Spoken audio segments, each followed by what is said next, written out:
Welcome back to Dangerous Rhetoric, everyone. This is episode 102. Before I jump into it, I will kindly remind everyone to please like, comment, share, subscribe, and throw money at us if you want to help us keep doing this, because we're, a bunch of grifters and right-wing streamers. Sorry, far right-wing streamers, according to Antifa. Yeah. We got doxxed. Yeah, they tried to dox us. They didn't dox us. Little baby doxing.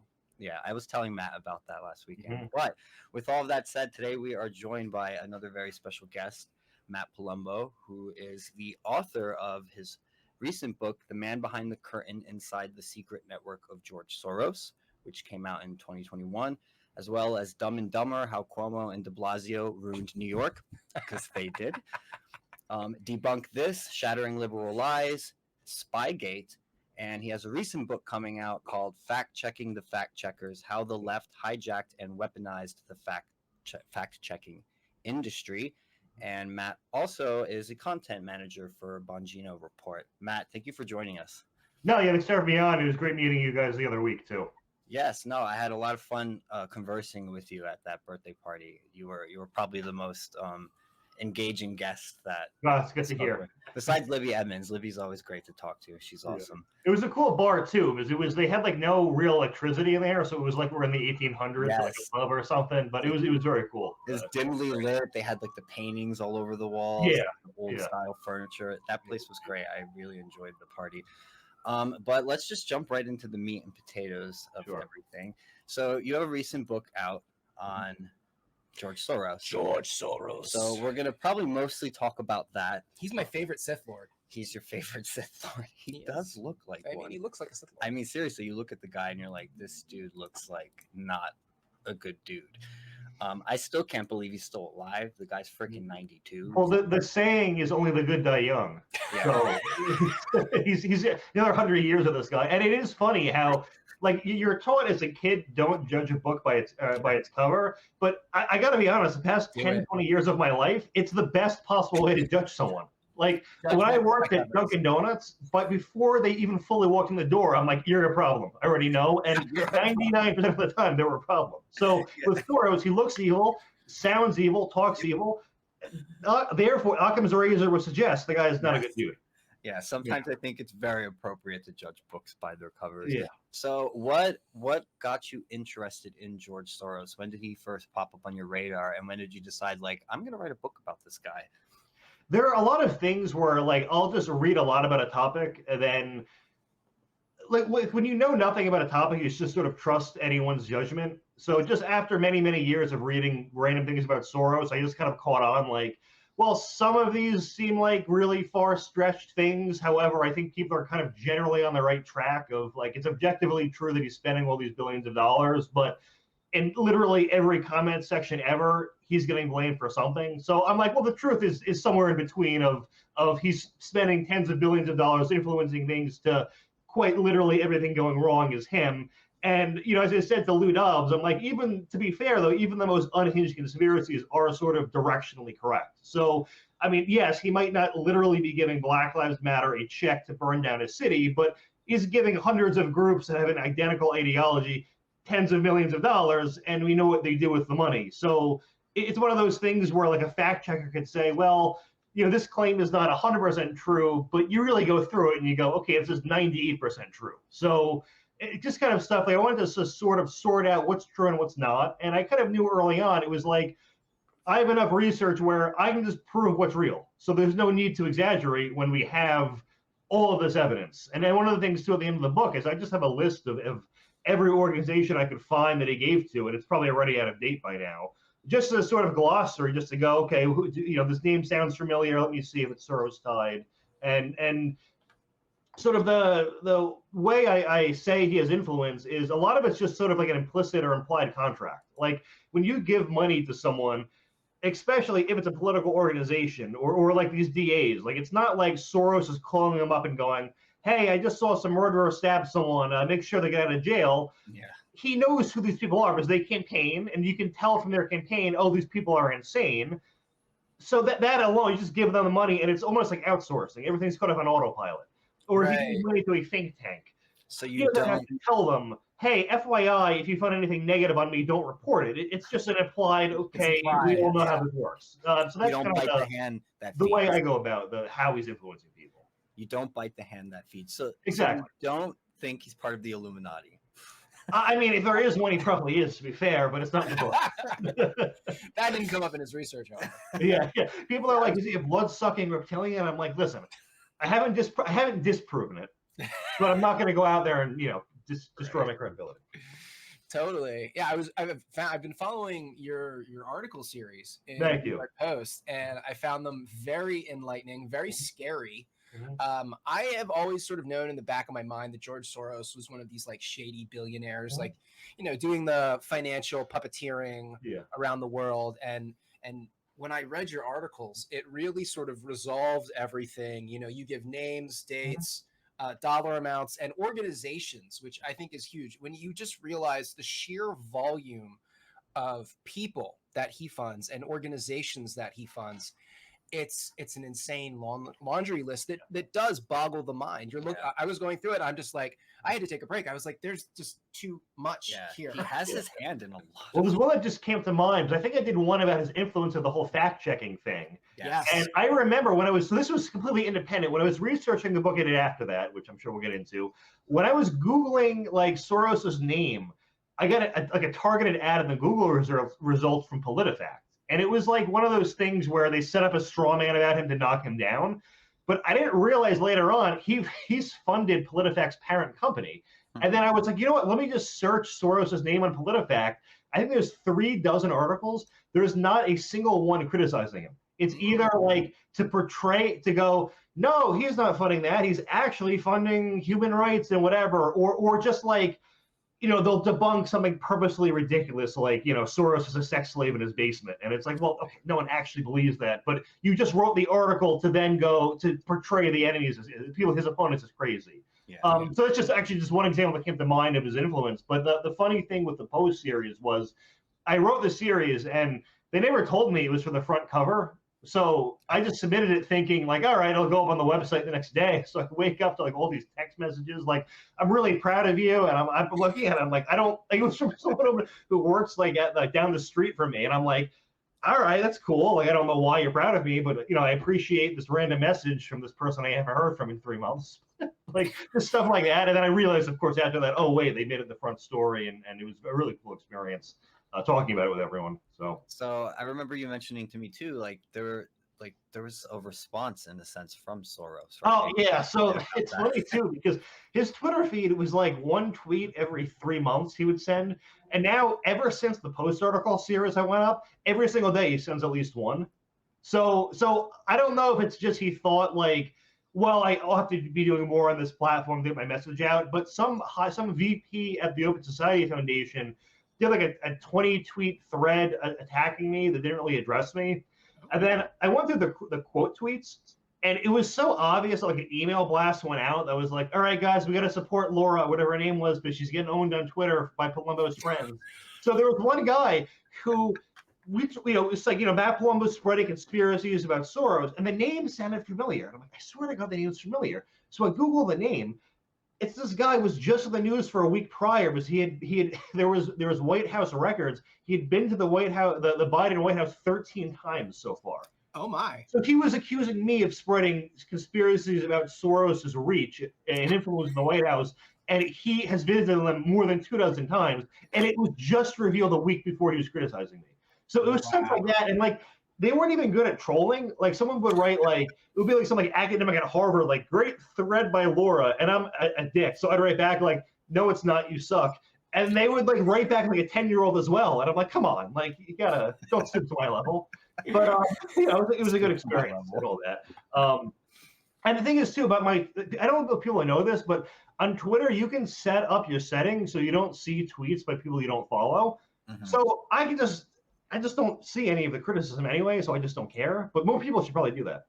Yeah, my page is set to that. So. Like I accidentally, because I saw my response saying like this sucks, and there's like 300 responses, so I'm like, that's not good.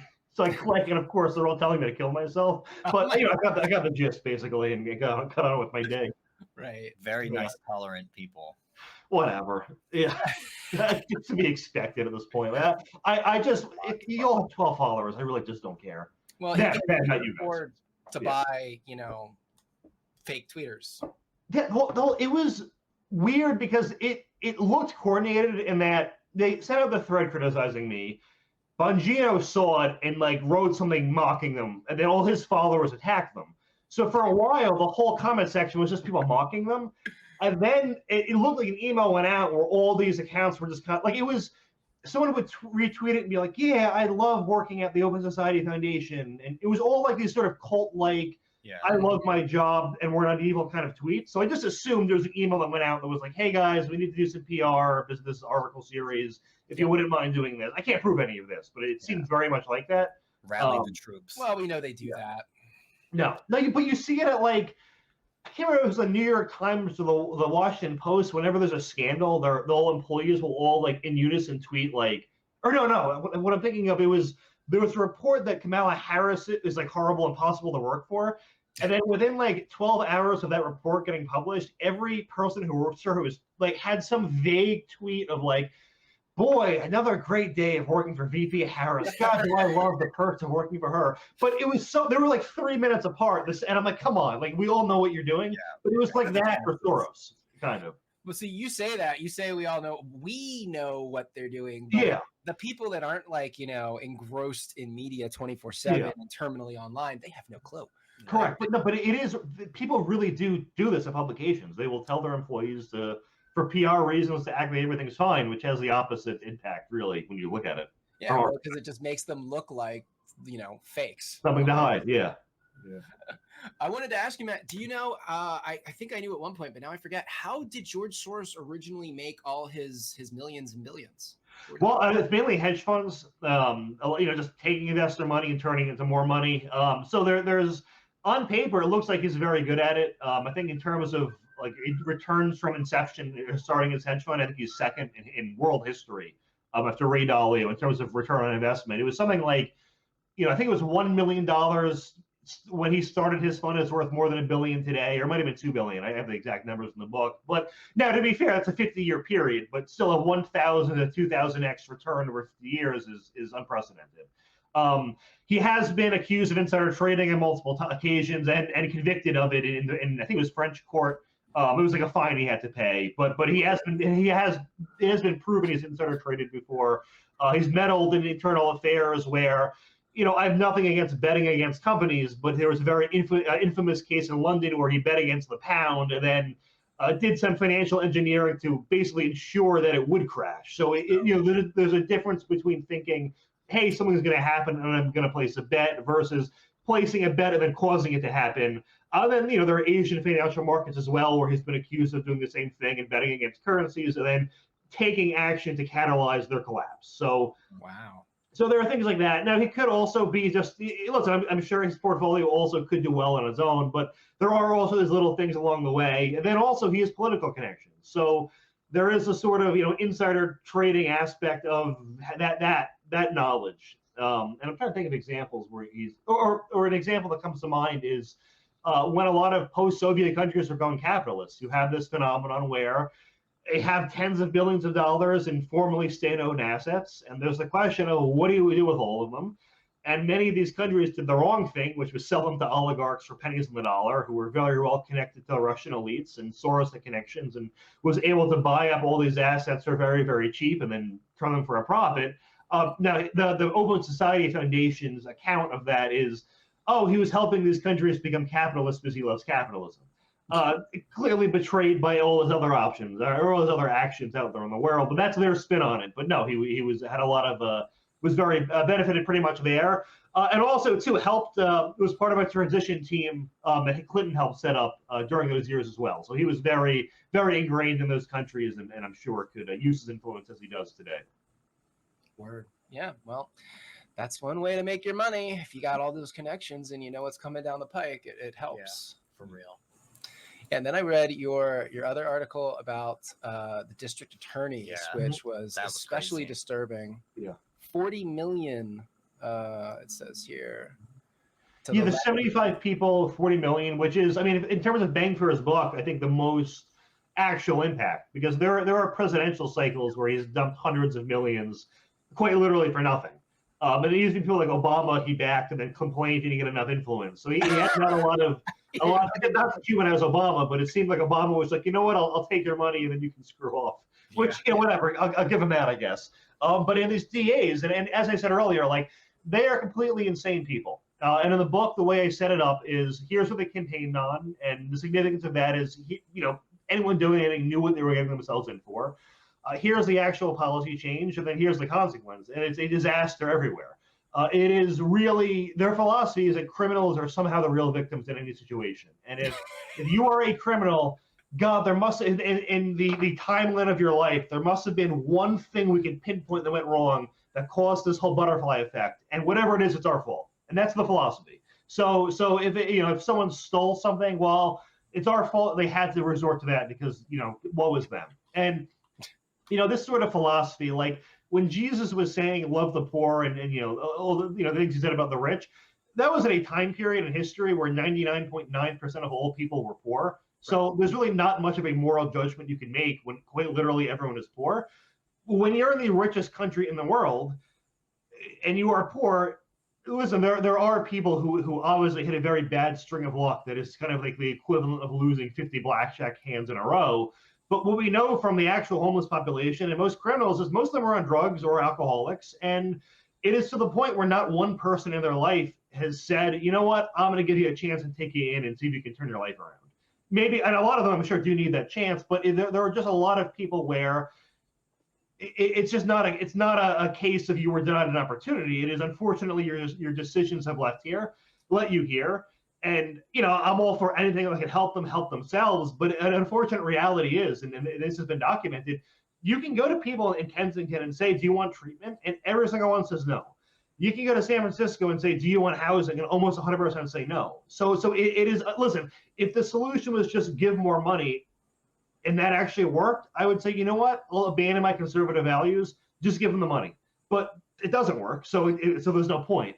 And they do this whole sort of root cause analysis of crime of, it's got to be poor education or not enough opportunities and all this stuff. And the real root cause of crime is crime, unfortunately, in today's day and age. And another important point is you have to understand that, like, if crime doubles in a city, it's usually not because there's twice as many criminals or the circumstances have changed to create twice as many criminals. It's probably the same number of criminals committing twice as many crimes because they get away with it.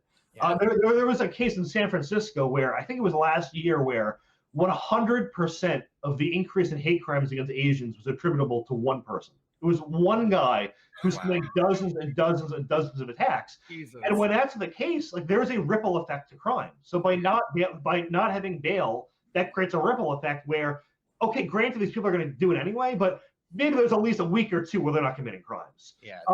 So that's the other thing. And, it sucks when there's a case of, like, someone stole $3 and we got to put him in jail and await on bail. Like, the optics look bad, but listen, to be tough on crime, there are going to be some cases where we go, all right, maybe we're a little too tough, but the reverse is so much worse. So that's why we have to imprison people. And El Salvador is a country that did the exact opposite of what we're doing now, where for most of their since I think the 80s and 90s, their murder rate was like triple what Chicago's was. And that's a national average. So when you hear even in Chicago, at least it's concentrated in certain pockets.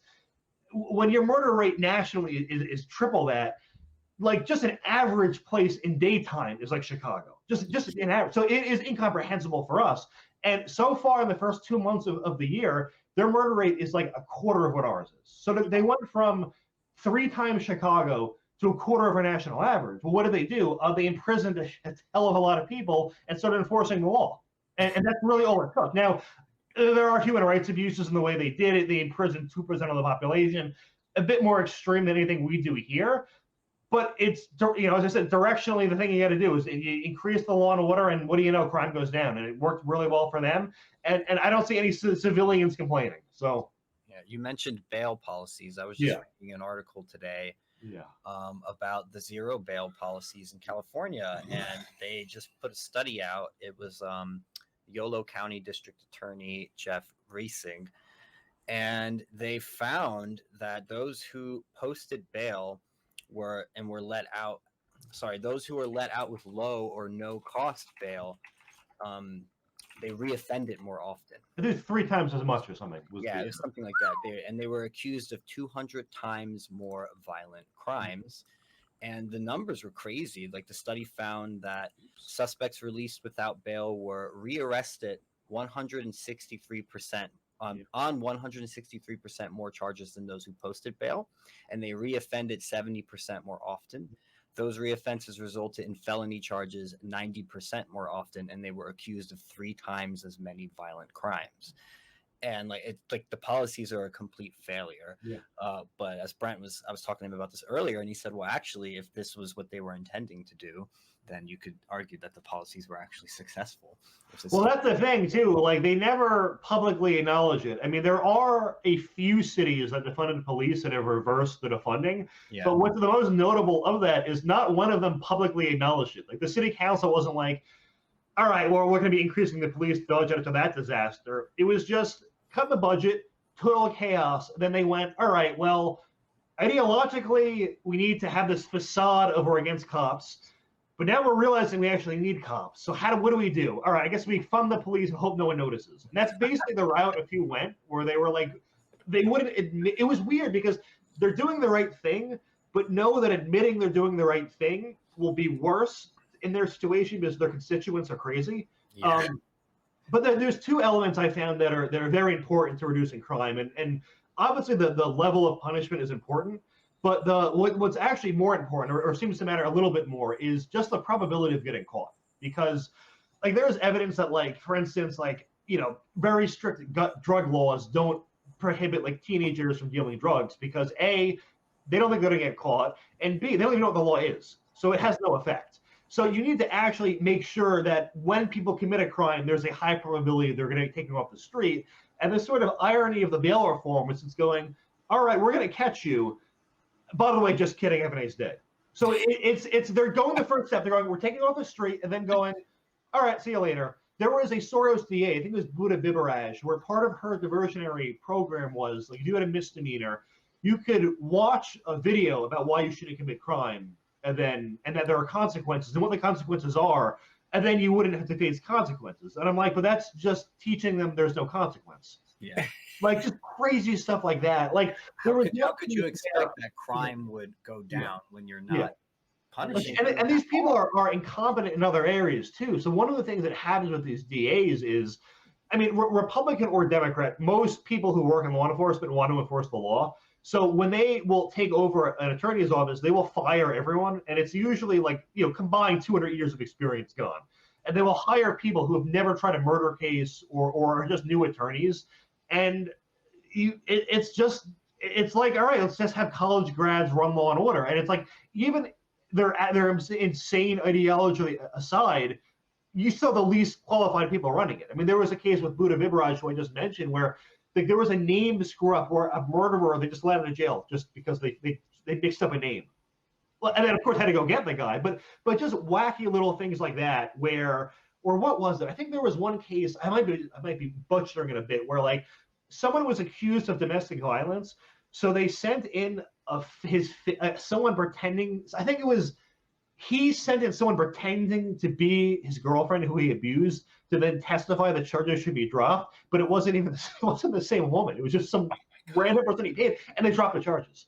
I'm screwing up a detail in my version. I have the whole one in the book, but that's the general setup of it. It was something like that, where that's how the guy got off.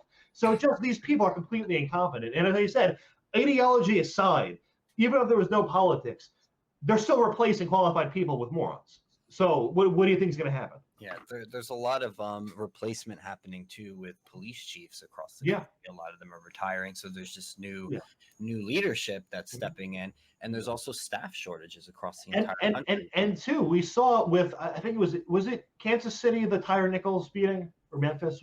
That was whatever the city was. I think 2 or 3 of the officers, whatever the city was, 2 or 3 of the officers were hired after they lowered their hiring standards in the George Floyd riots.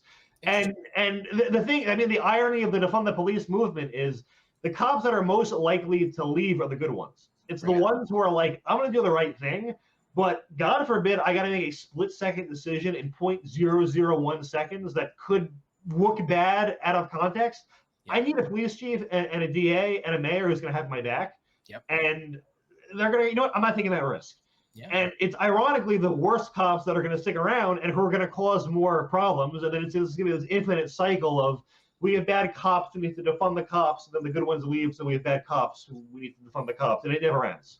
Yeah, there was a new bill recently proposed in Oregon to raise the police education requirements. So basically pushing back against this trend now of lowering the requirements. And part of that is because the staff shortages. I think that's why they're lowering the requirements.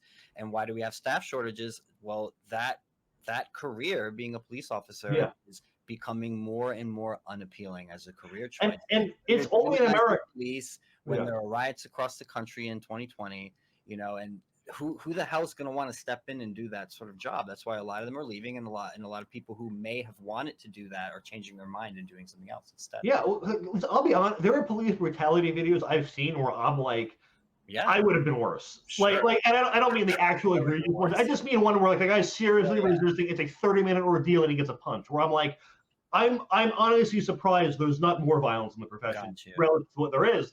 And the thing everyone misses when they say like, well, these European countries don't have all these shootings. And I'm like, well, in Europe, the criminals generally aren't riding around with guns in their cars. So the probability of someone pulling a gun on you is closer to zero than it is in this country.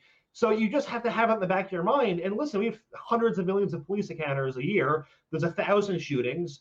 There are YouTube channels that FOIA every shooting, and you can go watch them yourself. 99% of the cases, a gun's drawn, and what do you think is going to happen? In a lot of these unarmed police shootings, the guys are reaching for the gun. And then there are the dozen cases a year where we can collectively go, what the hell was that about? But it just does not cross this threshold to defund the police. And their standard of evidence is deliberately, so as long as there's one questionable police shooting, the whole system is rotten. And that's just an absurd standard. Like I remember learning in a supply chain class, like, you know, if 99.99% of mail was delivered by USPS, how much would go missing? And it's in the millions of pieces per year just because of the volume. So when you have hundreds of millions of police calls a year and we have a dozen shootings that are questionable, it's actually a lot more impressive than you think. Yeah, that's a good point. And I was definitely one of these people when I was younger who was just very quick to criticize police action. Me too, but they should have done this, or you know, they shouldn't have acted this way. And it wasn't until like experiencing actual violence myself and being in violent altercations. And I think I mentioned this to you too last weekend. I read books by an author called Rory Miller. He was a corrections officer, so he's dealt with some of like the most violent, dangerous people that you can think of.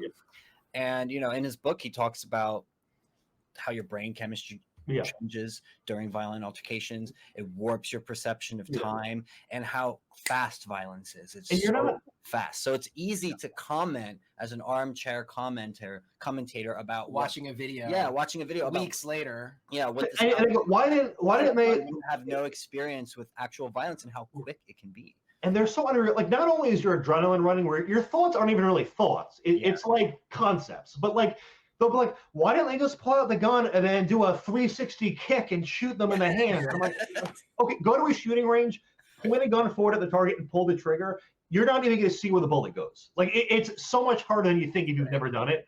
And listen, like, I was sort of in the same camp as you, but like, I guess to be consistent, like, whenever someone tries to Monday morning quarterback my job with like writing, I'm like, who the hell are you? So I can't even imagine what it's like when you're actually in danger and having to do that stuff when I have like basically a fake job, and even I'm getting pissed off about it. So, you know, anyway. And then too, I mean, the whole policing environment is such that in Europe, there's like 30 to 50% more cops per capita than we have. So anyone saying we should defund cops is starting from a point where we should probably double them. Like it's just they're already, you know, we're already in the wrong direction. They're calling for a cut on top of a deficit, basically. Yeah, I think the rational approach is, you know, we address each case by case. When there's an actual incident of real police brutality, we call it out, we say what's wrong, and we try to figure out how do we you punish the officers or you charge them with crimes, and that's that. But this blanket approach of just demonizing all police officers, it's like, yes, I get it, they're the state, and the state can definitely be turned against the people, and we got to be careful with that sort of thing. But at the end of the day, they are human beings. I have family who are cops, I know other cops. Like, there are people behind that badge and that uniform, and people are flawed. Like, they will make mistakes. The thing too is like the narrative never changes. So like the utility to the left, like with Mike Brown, was hands up, don't shoot. And I read the DOJ, like some of the court docs, and one of the witnesses, who was an African American witness, his direct quote was, "I would have shot the young kid sooner." And I'm going, well, if that's what the black guys who are right there watching it are saying, is my only thing differently is I would have killed him sooner. I'm going, it's probably not a race issue at this point. But there's just little nuggets like that where no one gets to hear them. They'll still say that, or Trayvon Martin, where with Trayvon Martin, it's like, listen, it could have been bad, but ultimately we have no idea. Like, there's no video camera. So I have absolutely no opinion because I don't have any clue what happened. But it's to the point too where like there are cases where someone can be lunging at a cop with a knife and get shot in this protest. So there's just the logic is really going outside the window, and it's they've created their own world where any police shooting can never be justified.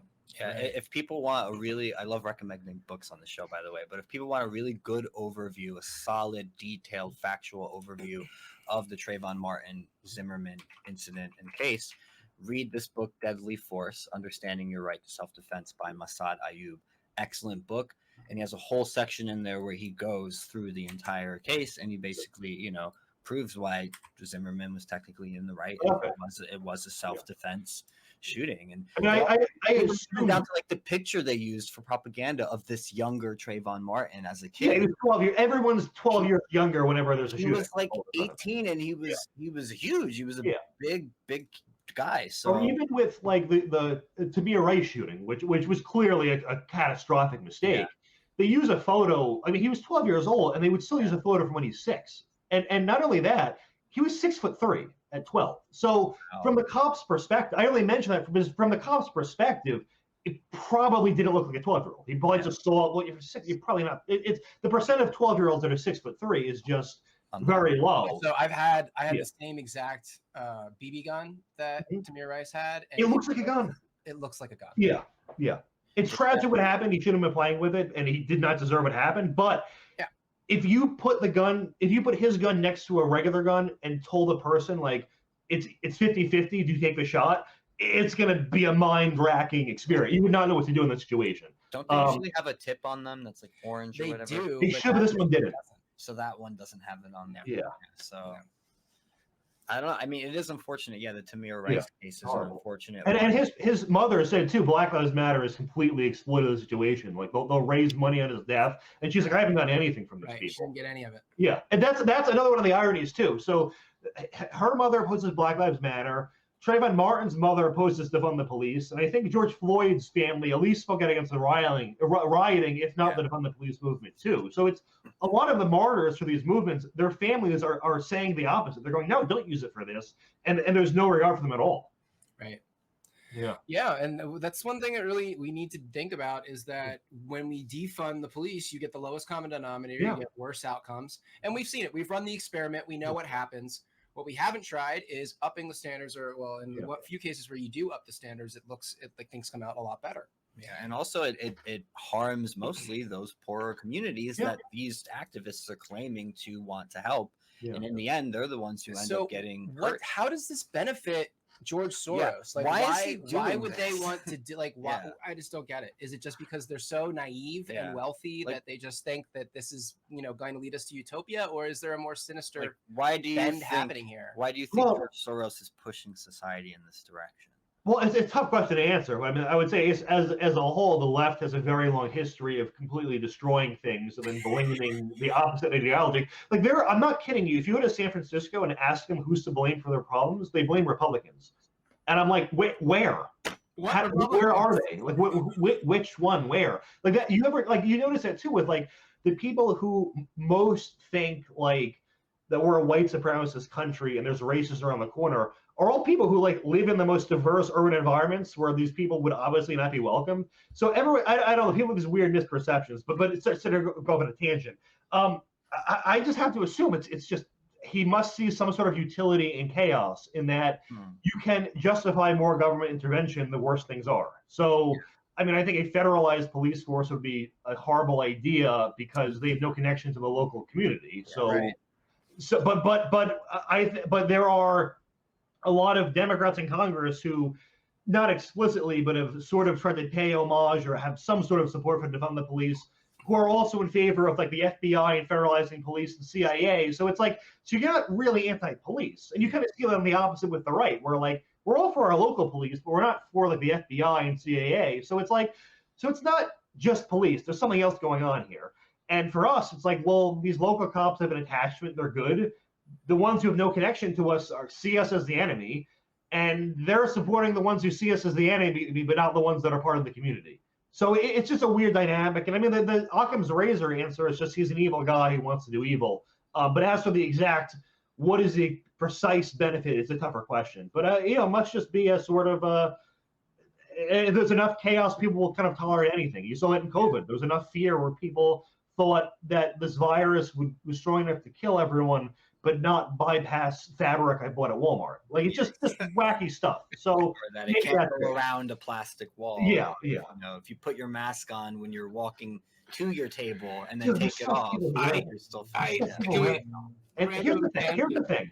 Even if the mask did work, the whole justification was we're going to get COVID eventually, so we don't want to overwhelm the hospitals. So this was the narrative the first 2 weeks of COVID, but we don't want to overwhelm the hospital. So, if you can delay getting it, you take everyone who's going to get it, you stretch the curve, and hospitals can accommodate everyone. Flatten the curve. That was the logic.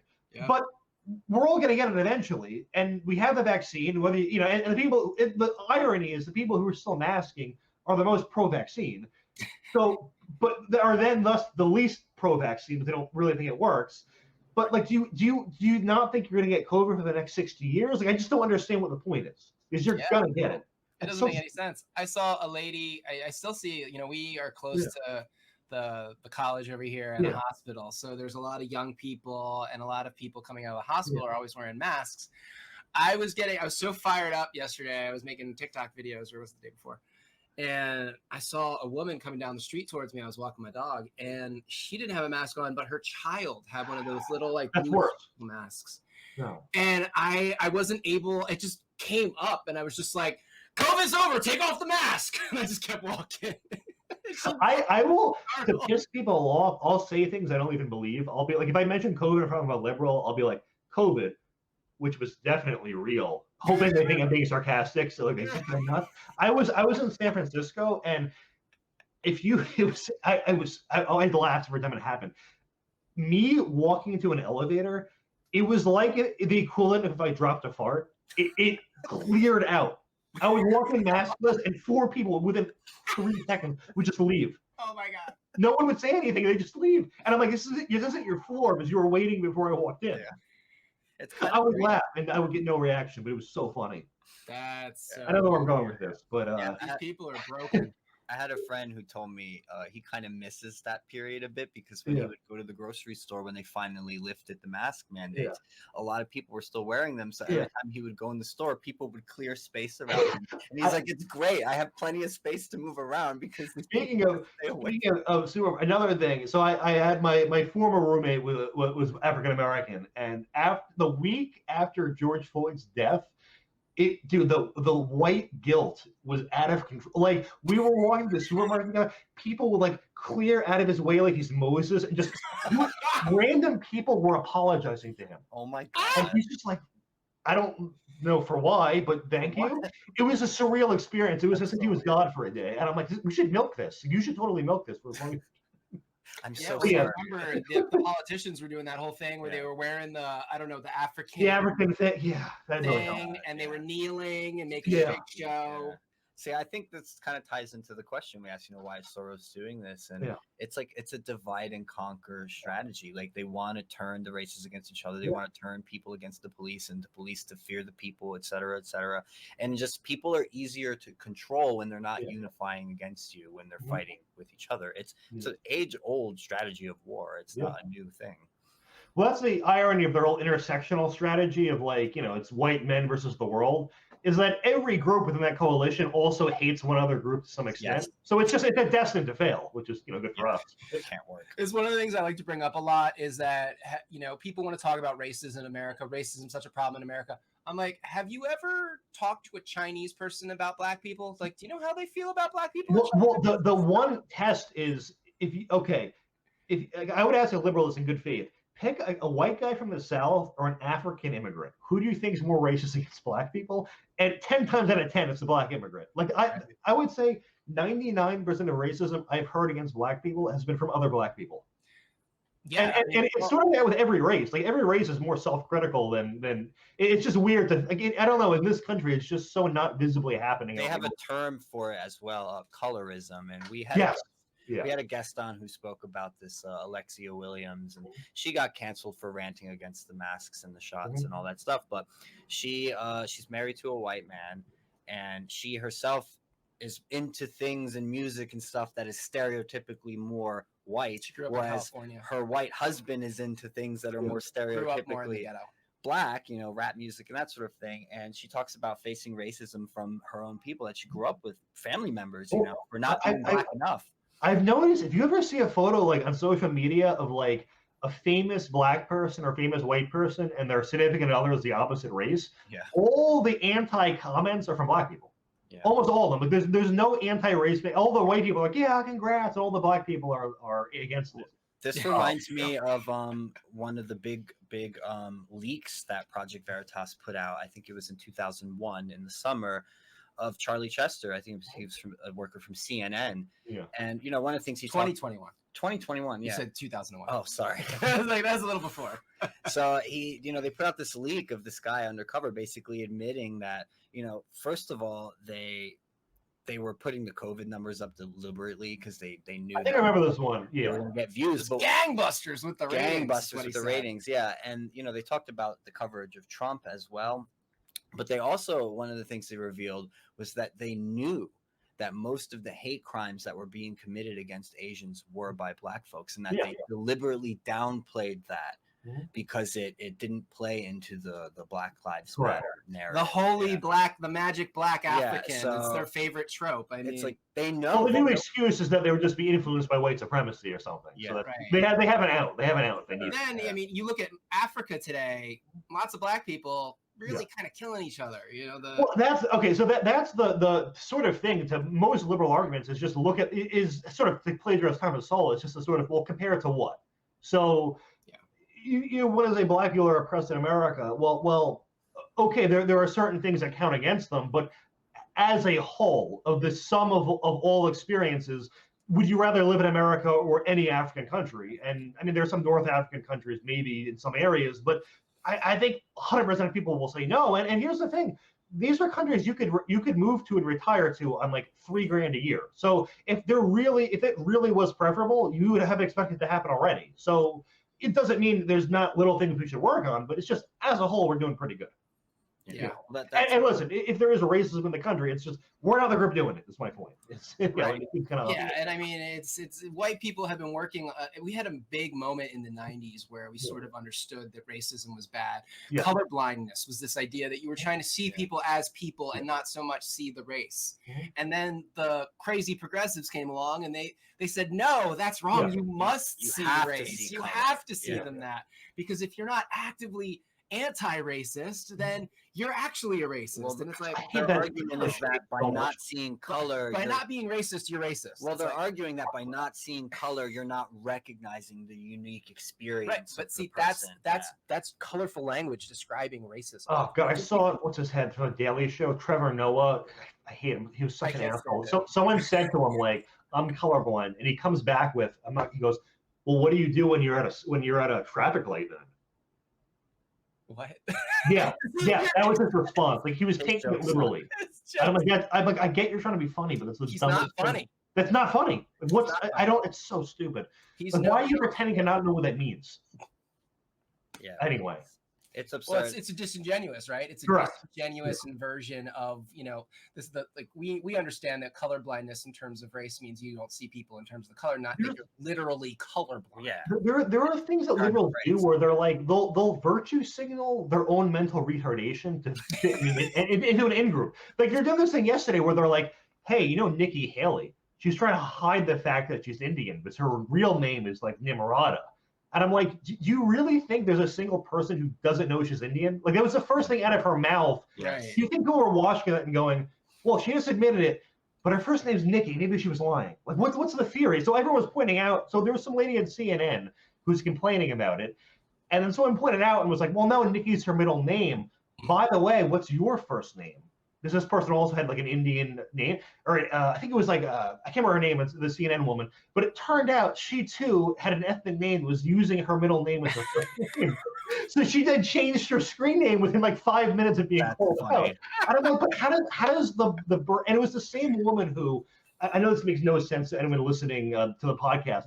I caught her like a year prior. She was like complaining about how there was a photo of Ivanka Trump where she was posing for it sideways. And I'm not kidding, this woman's profile picture. So it's just like this weird thing where I'm like, how are the what in your head is not connected? You're the same person. You're doing the exact same thing. Yeah, they can by projection. They do that a lot. It is projection. Yeah, and every article I've read about Nikki Haley mentions her Indian background and her. Yeah, she's the right-wing version of a social justice warrior. She's doing the left's afraid of a immigrant female shtick, which isn't going to work, by the way. And also, like, it's funny because her name came up because Don Lemon was like, she's past her prime. Like, I agree with Don Lemon. She is past her prime. She's, in her 50s, and also, like, she's been the governor of South Carolina. She was the United States ambassador to the UN. She's past that. She's not going to be in those high status positions. Yeah, it's just so funny because the context he said, it was basically she's not hot anymore. And like, if he had said something, like if he had phrased it any other way, but we don't know what he meant because obviously Biden's 80, so he's clearly past his prime. It's a weird thing. Like, and then I just love this morning he's not on the show. Yeah. What went down there. Well, hopefully, I'm still waiting to see what happens with the lawsuit with Mr. Lemon for. Oh yeah, I forgot about that. Was that a sexual thing? Yeah, I think he like shoved his hand down his pants and then across someone's face or some bartender. That's the story, by the way. Yeah, he's got, and it's not just one. There's a couple different allegations against him. Interesting. So yeah, he's an interesting character, that Mr. Don Lemon. I feel like it's required you have a sexual harassment scandal if you're a public figure to that extent. But who doesn't have one at this point? It's horrible. It's my thinking is that a lot of these very public, very well-funded individuals have cluster B personality disorders. Well, that's the thing. Like when you're in a job like that, like like either a movie star or that kind of job, like there's 350 million people in this country, and there's probably less than 1,000 jobs like that. Yep. And not only that, if you're one of those people, your whole life that's been your fantasy. And for the other million people that had that fantasy, they just went along with their lives and went, well, that's not going to happen. But from your perspective, it's like, wow, everything really led up to this. I really got power and I can really do anything. And it turns out you really can't do anything. You can't, get away with that. But I wonder, that was kind of my theory. Or it's just people who have those kind of personalities are more likely to gravitate and move up into those positions. I think it's both. Yeah. I think CEOs have sociopathy at a very high rate. So, I think it's probably causing the success maybe, but. There was actually a series of articles a few years ago where they were talking about the benefits of psychopathy. Well, it's a net negative, but like there are niche cases where it's good for business, where it's like, suppose you're in a position where it's like, okay, my options are firing 100 people before Christmas, or the company fails and we lose 1,000 people. Anyone realizes what you got to do, but only a sociopath is really going to be able to actually do it, which is, unfortunate for every other decision in the company, I guess. But there are little benefits here and there, I suppose. I think you could have like a CEO or a boss or someone who can do it, but they're going to just. You have to compartmentalize it to such an extent and go, this is horrible, but it's the greater good and all that kind of stuff. I wouldn't be able to do it. I don't. The psychopath, they don't feel anything at all. Correct. So yes, it's much easier for them to do things like that. And Lobachevsky talks in political ponerology. He talks about how over time, when a country starts to get possessed by these pathological personalities, it's like it's an exponential effect. It has a positive reinforcement mechanism, because the more of them there are in an organization or in an administration, the more that's going to repel normal people. They're going to be like, no, these people are crazy. I don't want anything to do with this. And it's going to attract other crazies. Yeah. And they'll put them in. And that's kind of, I feel like, what we see almost with George Soros here. It's like he knows sort of which ones will do the chaos thing that will net him whatever he wants as an end goal. And so he's just sort of like picking them out.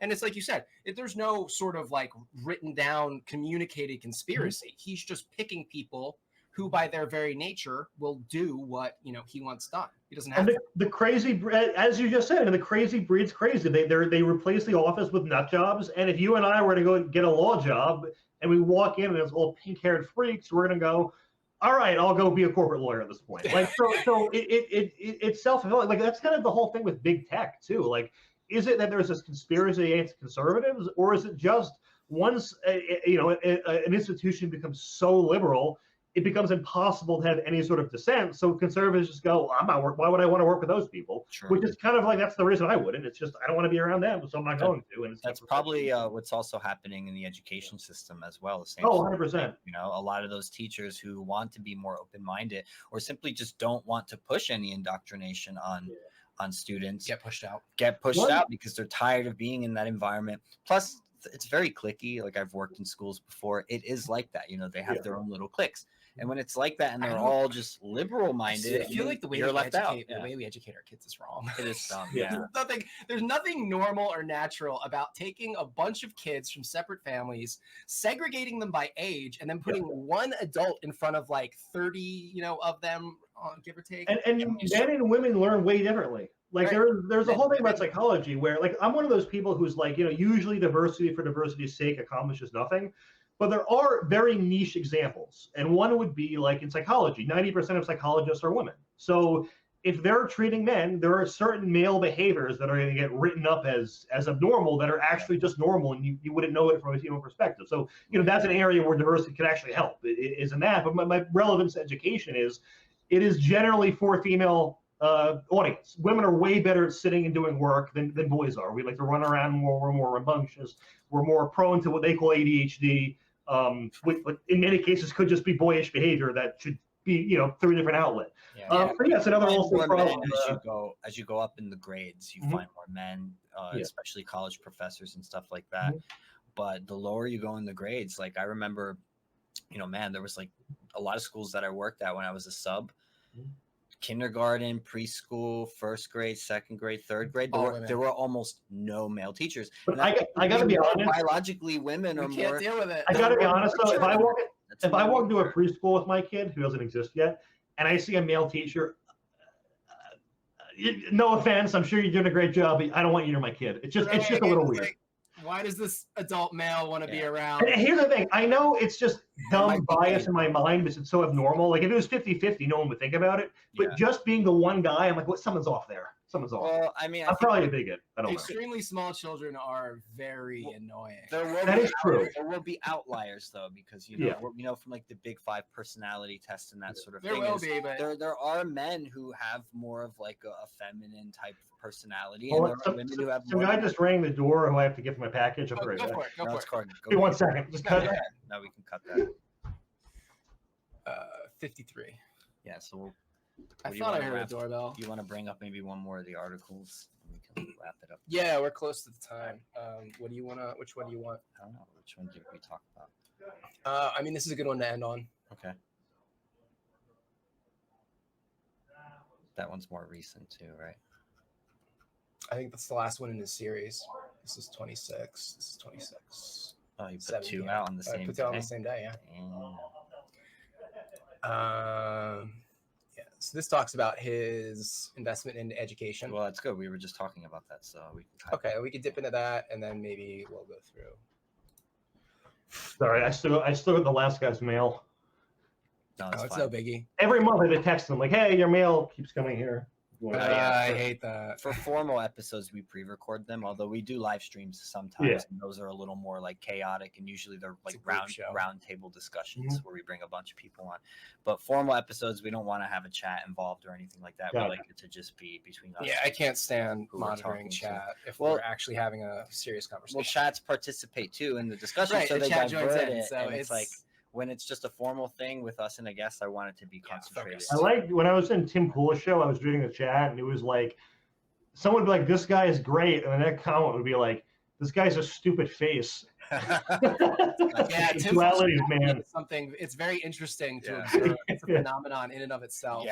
Yeah. There was a back-to-back best guess ever and worst guess ever next week, and I'm like, was this the same person doing a joke? It was very bizarre timing. That's so funny. I never read the comments. Yeah. So let's get back to a couple. We got. Of course. Here. We want to talk about. I probably know like 10 or so minutes before I'm going to run out, but right. Yeah. Well, so this one you were talking about how he influences education. Yeah, we were just talking about education. Oh yeah. So it's not liberal enough. Yeah, well that's the irony. Like when I was writing the chapter and all the things he funds, I'm like, the only counter argument to this is that this is what a lot of colleges are sort of doing already. I just thought one of the takeaways is just that there are these dozens of schools, and some of them are U.S. based, but a lot internationally, that sort of have partnerships, or the equivalent of like being a sister school with one another. And then there are schools Soros has founded, like Central European University. Yeah, I didn't even know that. So he founded his own college, and it's one of those things where there's like the faculty to student ratio is so low. It's clearly just like a think tank for Soros that also offers degrees. But yeah, it's just any sort of cartoonish thing you can imagine he's funding at the college level.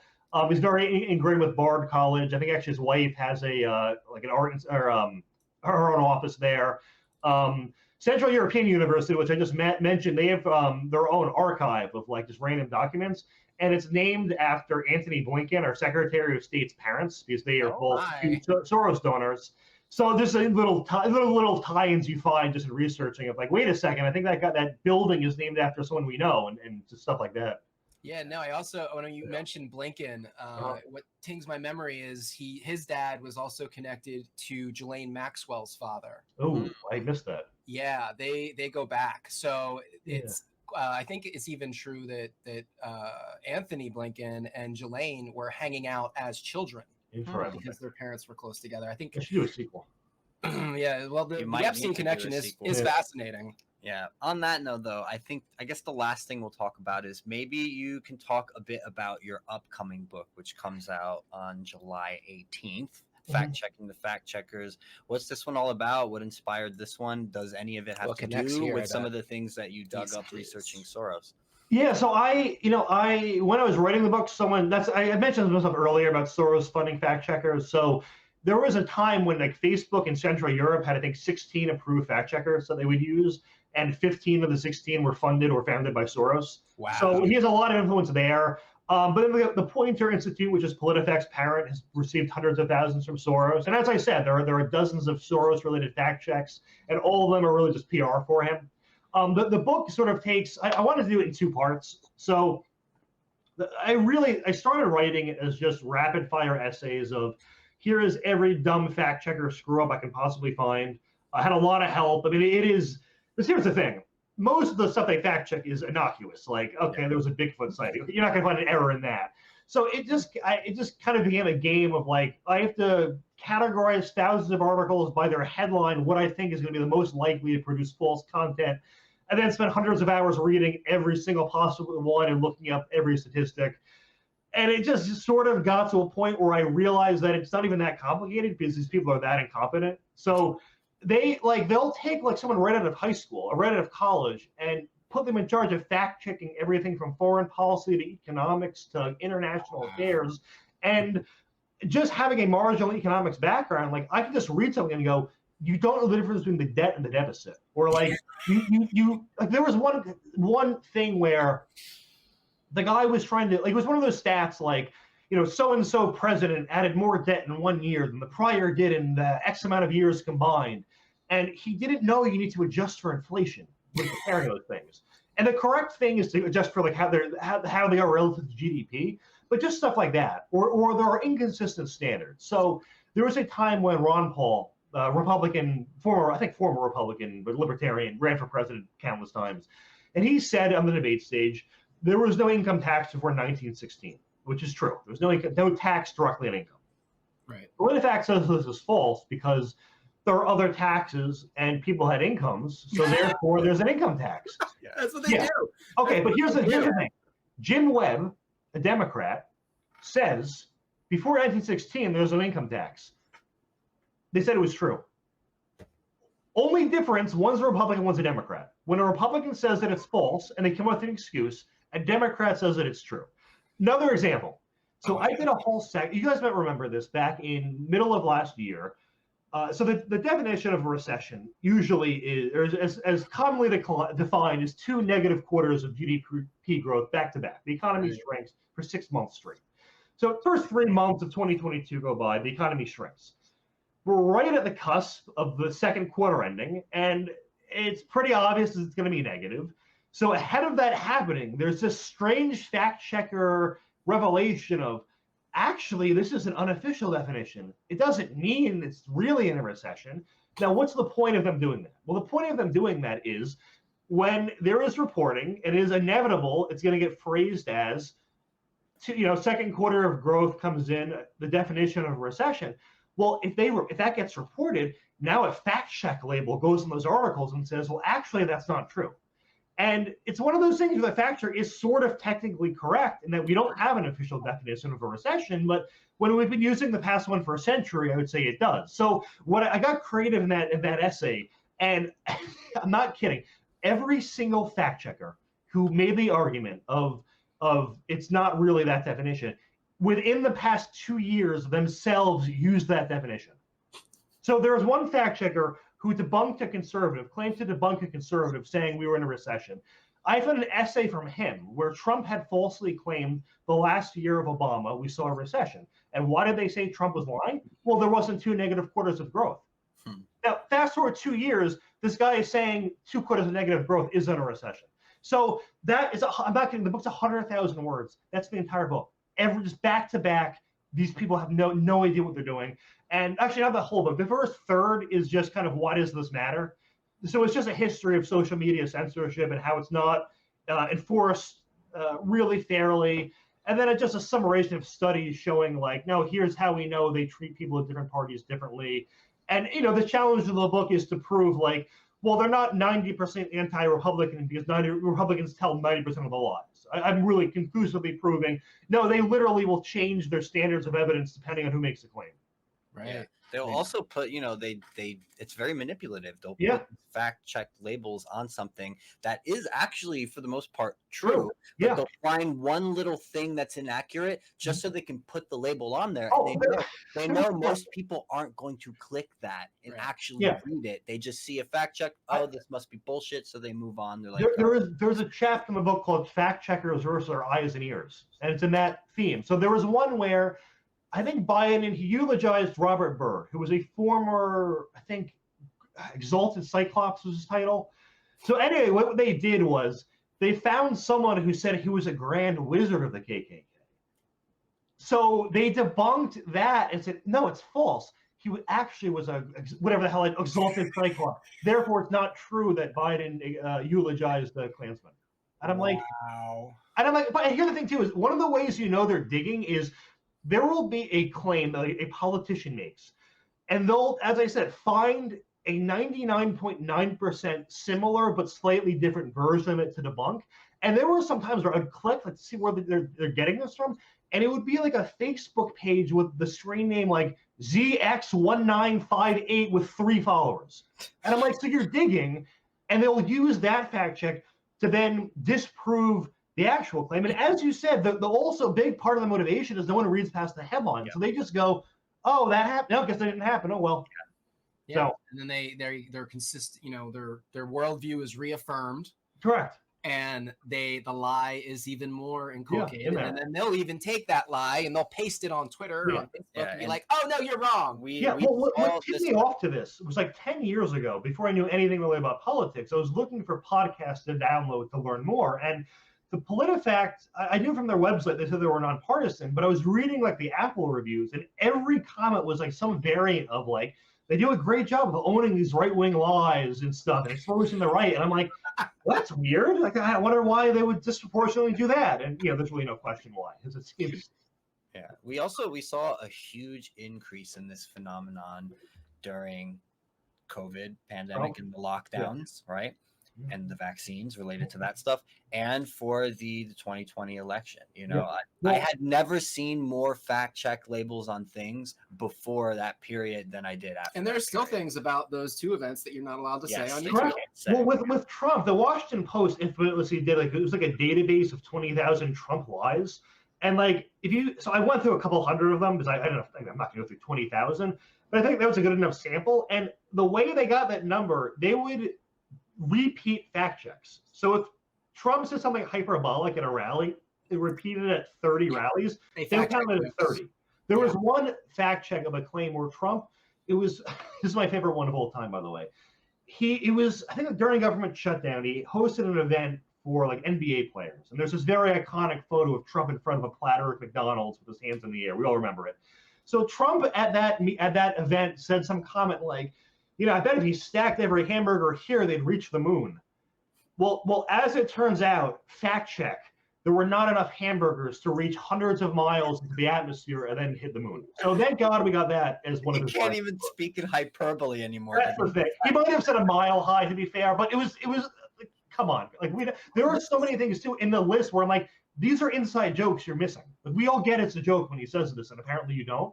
But yeah, so these are they will. The demand for falsehoods exceeds the supply by quite a bit.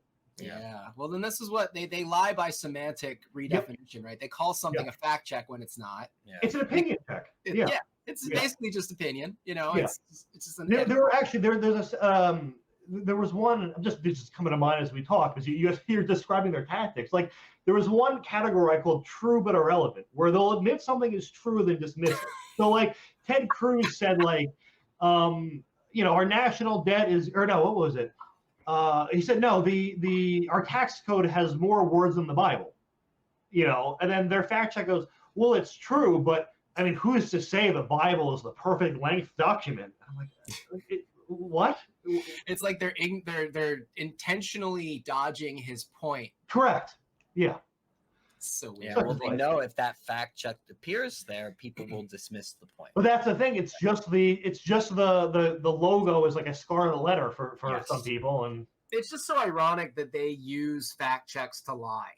Yeah, it's very ironic. But it's also brilliant because it's all the left is just things that sound good on paper. It's like, and so they can then morally gaslight you. But and they're big. They love that gaslighting. They love projection. They love to lie. I mean, the Republicans do it too. The conservatives are not perfect, but less. And the thing is, they are never happy. There's this tragic case in the UK where some transgender woman was murdered, and so the articles about it didn't actually say transgender woman. They just said woman, and they were complaining that it didn't say trans woman because it erased their trans identity. And I'm like, but isn't your whole shtick that you're really women? So now that they're calling you that, you're bitching about it?